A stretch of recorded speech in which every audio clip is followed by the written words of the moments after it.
Hello दोस्तों, स्वागत है आपके अपने YouTube चैनल पे।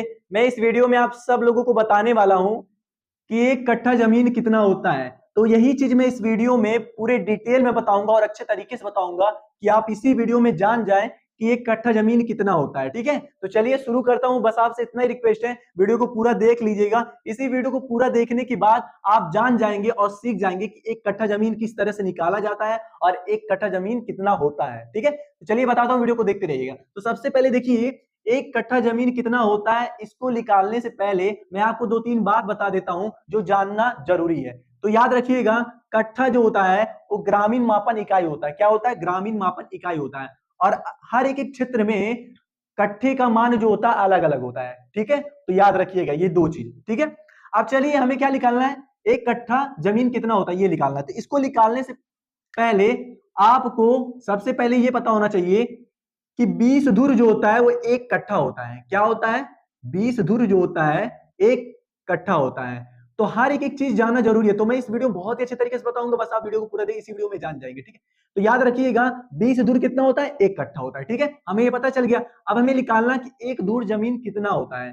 तो एक धुर जमीन निकालने के लिए सिंपल क्या करेंगे, एक धुर लिख करके लग्गी का स्क्वायर कर देंगे। क्या करेंगे? लग्गी का स्क्वायर कर देंगे। अब आप सोच रहे हो भाई लग्गी क्या होता है, मैं बताता हूं। देखिए, लग्गी जो होता है, हर एक क्षेत्र में अलग अलग हाथ के लग्गी का उपयोग होता है। जैसे मान लीजिए कोई जैसे मान लीजिए यूपी हो गया, राजस्थान हो गया, पंजाब हो गया। तो अलग अलग क्षेत्र में क्या होता है, अलग अलग हाथ के लग्गी का उपयोग होता है, तो उसी को हम लग्गी कहते हैं। ठीक है, समझ में आया ना? चलिए अब देख लीजिए, मान लीजिए जैसे कि किसी किसी क्षेत्र में मान लीजिए 5 हाथ की लग्गी का उपयोग होता है। ठीक है, किसी किसी क्षेत्र में 5.5 हाथ की लग्गी का उपयोग होता है और किसी किसी क्षेत्र में 6 हाथ की लग्गी का उपयोग होता है। ठीक है, तो इस चीज को याद रखिएगा। लेकिन मैं आपसे बता देता हूं कि सबसे ज्यादा क्षेत्र में यूज होने वाला जो होता है वो 5.5 हाथ की लग्गी का उपयोग होता है। मतलब 5.5 हाथ की लग्गी का उपयोग सबसे ज्यादा राज्य में होता है। ठीक है, सबसे ज्यादा जगहों पे होता है। तो इस चीज को याद रखिएगा, सबसे ज्यादा जगहों पे कितने हाथ की लग्गी का उपयोग होता है? 5.5 हाथ की लग्गी का उपयोग होता है। अब मान लीजिए अगर हमें जानना हो कि एक हाथ की लग्गी का लंबाई कितना होता है, तो इसको निकालेंगे। सिंपल, आप देखिए, एक हाथ की लग्गी का जो लंबाई होता है, एक चीज हमेशा याद रखिएगा, 1.5 फीट होता है। ठीक है, तो हमेशा याद रखिएगा एक हाथ की लग्गी का जो लंबाई होता है 1.5 फीट होता है। ये चीज याद रखिएगा। अब मान लीजिए हमें पता चल गया कि एक हाथ की लग्गी का लंबाई सॉरी, एक हाथ की लग्गी का लंबाई 1.5 फीट होता है। तो हमें मान लीजिए 5.5 हाथ की लग्गी का लंबाई अगर निकालना है तो किस तरह से निकालेंगे? तो सिंपल क्या करेंगे, जब एक हाथ की लग्गी का लंबाई हमें दे दिया है 1.5 फीट, तो हमें क्या करेंगे, 5.5 हाथ की लग्गी का लंबाई निकालना है। तो इसमें क्या करेंगे, हम 1.5 फीट से मल्टीप्लाई कर देंगे। तो हमारा क्या हो जाएगा, जितना आएगा, मतलब 5.5 हाथ की लग्गी की लंबाई जो होगी उतना फिट होगा। ठीक है, तो याद रखिएगा। तो चलिए इसको हम मल्टीप्लाई करते हैं। तो मल्टीप्लाई करने के लिए सीधा क्या करेंगे, 5.5 गुणे 1.5 कर देंगे। ठीक है, अब 5 को 5 से गुणा करेंगे, कितना आएगा? 25 आ जाएगा। 5 लिखेंगे, 2 कैरी, 5 25, 2 कितना होता है? 27 होता है। लिख देंगे ऐसे, गुणे 5 का नाम 5 हो जाएगा, 5 का नाम 5 हो जाएगा। इसलिए मैं पूरा अच्छे तरीके से आपको करवा रहा हूं कि जिससे आपको सब कुछ पता चले कि किस तरह से किया गया है। इसलिए मैं देखिए, बहुत बच्चों को दशमलव वाला मल्टीप्लाई करने नहीं आता है, इसलिए मैं कर रहा हूं। नहीं तो मैं डायरेक्ट इसका आंसर लिख देता, लेकिन मैं मल्टीप्लाई करके इसलिए करवा रहा हूं कि जिससे आपको पता चले कि दशमलव वाला मल्टीप्लाई किस तरह से किया जाता है, क्योंकि बहुत बच्चों को नहीं करने आता है। ठीक है, तो देखिए 5 हम 5 लिख देंगे। ठीक है, 7+5 कितना होता है? 12। 2 लिख देंगे कैरी, 1+2 3, 3+5 कितना होता है? 8। कितने नंबर के बाद दशमलव लगाए? एक नंबर के बाद, 2 नंबर के बाद। तो सीधा हम क्या करेंगे, 2 नंबर के बाद दशमलव लगा देंगे। तो हमें पता चल गया सिंपल क्या,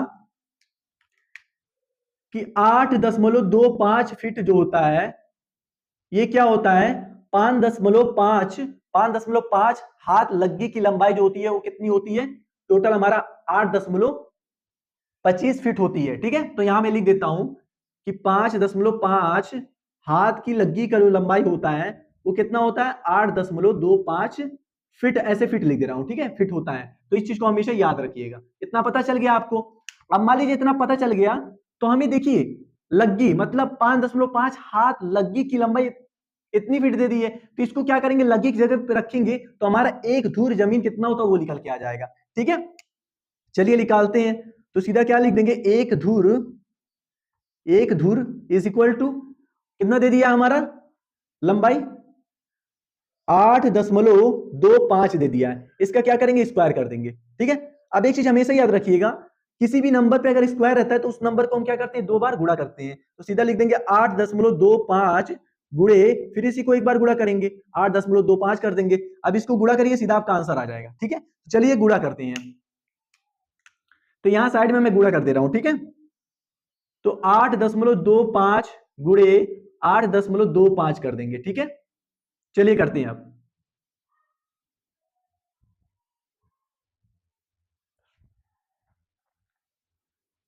अब देखिए 5 को 5 से मल्टीप्लाई करें कितना आ जाएगा, 25 आ जाएगा। तो 5 लिख देंगे, दो कैरी दे देंगे। 5 दूना कितना होता है 10, 10 दो कितना होता है 12, दो लिख देंगे कैरी।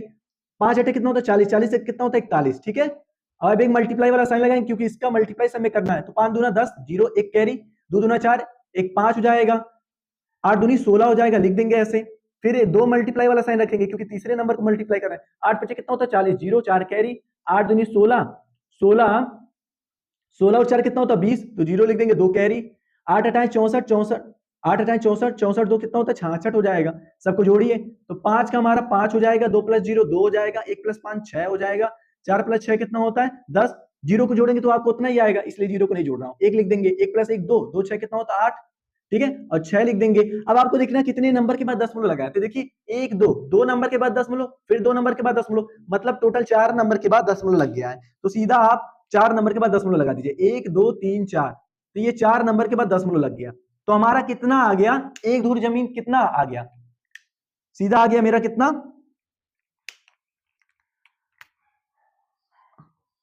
68.0625। और आपको फिट नहीं लिखना है, स्क्वायर फिट लिखना है, क्योंकि इसका स्क्वायर किए हैं। तो आप क्या कर दीजिए, स्क्वायर फिट लिख दीजिएगा। मतलब हमें पता चल गया कि एक धुर जमीन जो होता है वो हमारा कितना होता है, टोटल कितना होता है 68.0625 स्क्वायर फीट होता है। ठीक है, अब मान लीजिए हमें एक धुर जमीन पता चल गया और हमें क्या निकालना है, एक कट्ठा जमीन कितना होता है। तो देखिए एक कट्ठा जमीन जो होता है वो 20 धुर होता है। तो एक धुर का तो पता चल गया, अब 20 धुर का जब हम निकाल लेंगे तो वही हमारा एक कट्ठा जमीन होगा, क्योंकि हमें एक कट्ठा जमीन कितना होता है निकालना है। तो अब हमारा निकल जाएगा। तो सीधा क्या करेंगे, एक धुर इतना दे दिया है तो हम इसको 20 में गुणा कर देंगे, तो एक कट्ठा जमीन कितना होता है वो निकल के आ जाएगा। क्योंकि देखिए एक धुर कितना दे दिया, इतना दे दिया, और हमारा एक कट्ठा जमीन 20 धुर के बराबर है। तो अगर इसको हम 20 में गुणा कर देंगे तो हमारा एक कट्ठा जमीन कितना होता है वो निकल के आ जाएगा। ठीक है, तो सिंपल क्या करेंगे, हमें एक कट्ठा निकालना है। तो एक कट्ठा निकालने के लिए,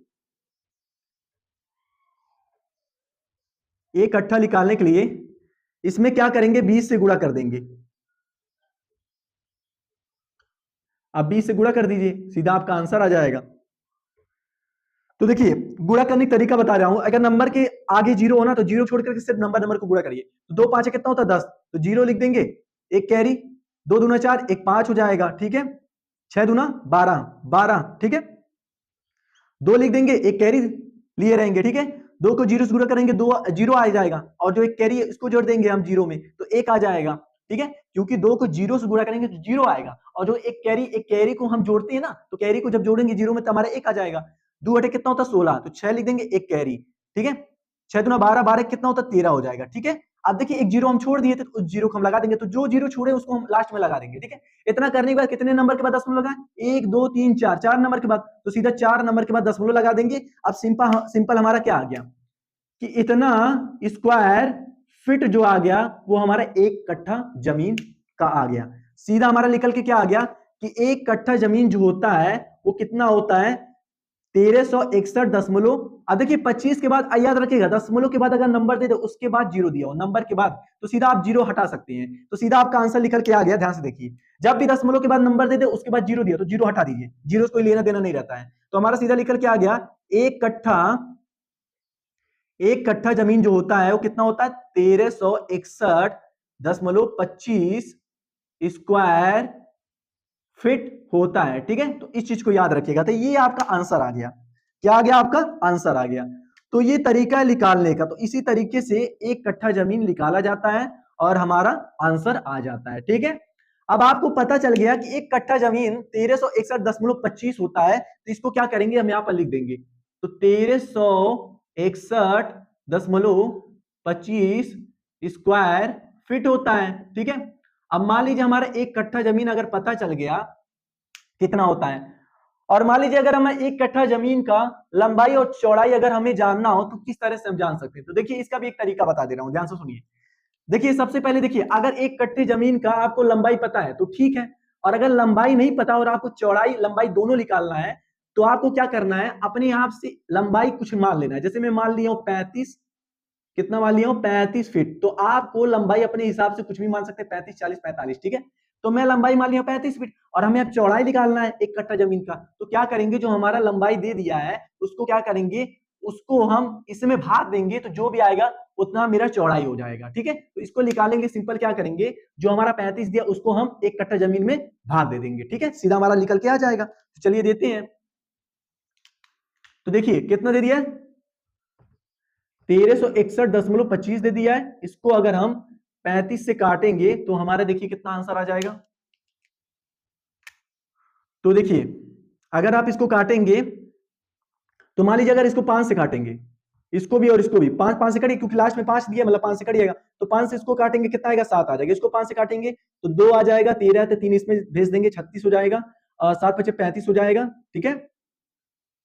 7 पचे सॉरी 5 से काट रहा हूं ना, सॉरी सॉरी सॉरी, 5 से काटोगे कितना हो जाएगा, 5 सते 35 हो जाएगा, ठीक है। 35 यहाँ 36 है तो एक ज्यादा इसमें भेज देंगे, तो 5 दूना 10 हो जाएगा, एक इसमें भेज देंगे, दशमलव लग जाएगा। जब दशमलव के बाद वाला कोई नंबर अगर उसमें भेज रहे हैं तो तुरंत दशमलव लगा दीजिए, ठीक है। 12 हो जाएगा। अब 12 के 5 से काटेंगे तो कितना, 2 बार में जाएगा, 2 एक्स्ट्रा है तो इसमें भेज देंगे, तो 25 को 5 से काटेंगे कितना आ जाएगा, 5 आ जाएगा। अब कुछ कटेगा, हाँ अब तो कुछ नहीं कटेगा, तो नहीं कटेगा तो सीधा हम काटेंगे कि मेरा दशमलव में आंसर है, क्योंकि दशमलव में दिया है तो सीधा हम काटेंगे तब तक जब तक मेरा आंसर ना आ जाए।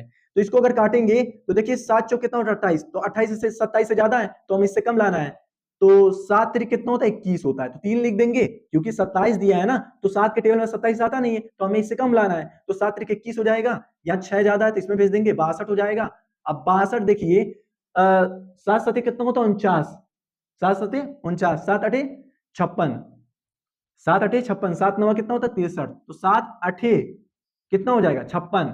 अब 62 में अगर 56 माइनस करेंगे तो कितना आ जाएगा मेरा, 6 आ जाएगा, ठीक है। अब 6 आ गया, अब 6 तो हम दशमलव लगा देंगे, क्यों, क्योंकि देखिए अब इस नंबर को इसमें भेज रहे हैं, ठीक है। तो हमारा फिर 62 आ जाएगा, 62 ही आएगा ना, हाँ 62 ही आएगा, 62 ही आएगा, ठीक है। अब इसको काटेंगे 62 तो फिर हमारा 8 आ जाएगा, ठीक है, क्योंकि 7 अठे कितना होता है 56 होता है। अब 56 62 में अगर 56 को माइनस करेंगे तो कितना आ जाएगा हमारा 6 आ जाएगा। अब 5 लास्ट में दिए, 5 अटैच कर देंगे, ठीक है। अब 8 9 कितना होता है 63 होता है, तो अगर 65 में 63 माइनस करेंगे तो 3 आ जाएगा, ठीक है। अब 3 के आगे अगर 0 बढ़ाएंगे तो कोई फायदा नहीं है, सीधा हमारा यही आंसर है, ठीक है। दशमलव के बाद अगर नंबर बढ़ता जा रहा है, नहीं क्योंकि कटेगा भी नहीं हमें पता है, ठीक है, तो बढ़ता जा रहा है तो सीधा यही आपका आंसर है। तो सीधा आपका क्या आ जाएगा, इसका जो चौड़ाई आ जाएगा वो आपका आ जाएगा 38.89। तो सीधा याद रखिएगा, दशमलव के बाद अगर 50 से ज्यादा नंबर दिया है तो आप इसको 1 मान लीजिए, तो सीधा आपका आ जाएगा कितना 39, कितना हो जाएगा, अरे 1 मिनट रुक जाइए, ये आ जाएगा सीधा कितना 39, मतलब 39 फीट जो आ गया ये मेरा चौड़ाई आ गया, ठीक है। तो इसी तरीके से आप लंबाई चौड़ाई निकाल सकते हैं एक कट्ठा जमीन का। तो आपको इस वीडियो में क्या जानना था कि एक कट्ठा जमीन कितना होता है, तो निकल के आ गया कितना 1361.25 स्क्वायर फीट होता है। तो इस तरीके से आपको एक कट्ठा जमीन निकाल सकते हैं। और अगर मान लीजिए कट्ठा जमीन का हमारा लंबाई चौड़ाई मानना हो तो लंबाई चौड़ाई जानने के लिए हमें लंबाई अपने आप से मान लेना, अगर दिया रहेगा तो ठीक है, नहीं दिया रहेगा तो अपने आप से मान लेना, फिर उसको क्या करना है इसमें भाग देना, जितना आएगा वही मेरा चौड़ाई आएगा, ठीक है। और मान लीजिए अगर एक जमीन का लंबाई अगर मान लीजिए 35 फीट है और चौड़ाई कितना है 39 फीट है, ठीक है, लंबाई 35 फीट है और चौड़ाई मेरा 39 फीट है, ठीक है। तो वो क्या होता है, वो जमीन जो होता है एक कट्ठा जमीन होता है, क्या होता है एक कट्ठा जमीन होता है। तो इस चीज को याद रखिएगा, ठीक है। तो इस वीडियो में बता दी हूं आपको, तो इसी तरीके से आप एक कट्ठा जमीन कितना होता है निकाल सकते हैं। वीडियो अगर अच्छा लगा होगा तो प्लीज एक लाइक कर दीजिएगा, सब्सक्राइब कर दीजिएगा और एक कमेंट करिएगा कि आपको वीडियो कैसा लगा है। अगर किसी भी सवाल पे आपको डाउट आता हो, किसी भी सवाल पे आपको दिक्कत आता हो तो बेझिझक कमेंट करिए, उस पर मैं वीडियो बना दूंगा, क्योंकि मेरा काम यही है कि हर एक क्वेश्चन पे वीडियो बना करके आप सब लोगों को दिखाना कि जिससे आपको हर एक क्वेश्चन करना आए, जिससे आप अब मैथ में तेज हो जाए, मैथ आपकी स्ट्रांग हो जाए, मैथ में वीकनेस ना रहे। तो मिलते हैं अगले वीडियो में।